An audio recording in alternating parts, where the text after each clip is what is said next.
So again, keeping this really simple is tension. And your voice is a full body instrument. And I know Simon will be talking about this more in terms, well, I think more in terms of the body language and the sort of presentation side of it. But even in terms of your vocal instrument, it is a lot more than your larynx in your throat. And a lot of the issues people have is they hold a lot of tension in parts of the body that directly impact voice. For example, shoulders, neck, upper chest, jaw, tongue, lips, soft palate, face. Sounds really mad. You'd be surprised at the weird things people do to their face to try and get their voice out.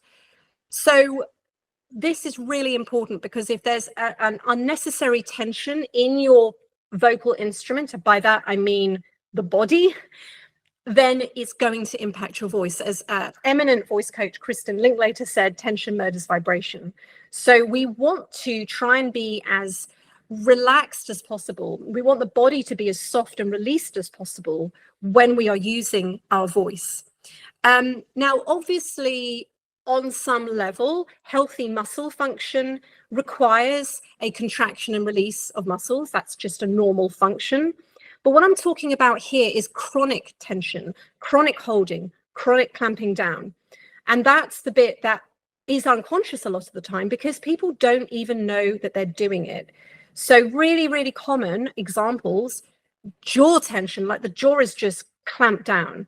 And people often don't know how closed their jaw is when they speak, or the shoulders are sort of like this when they're speaking, for example. So obviously there's lots and lots of examples, but just to give you that, those common examples.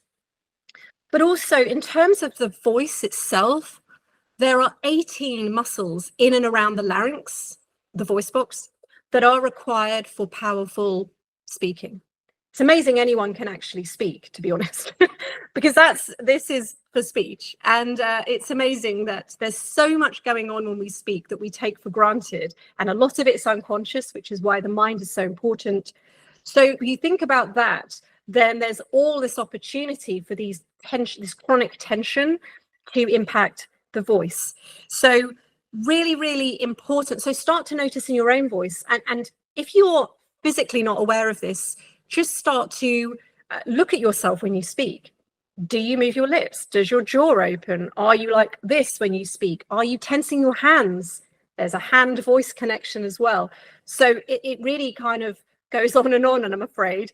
I mean, we don't have to have it perfectly, but we want to be as open and released as possible when we speak.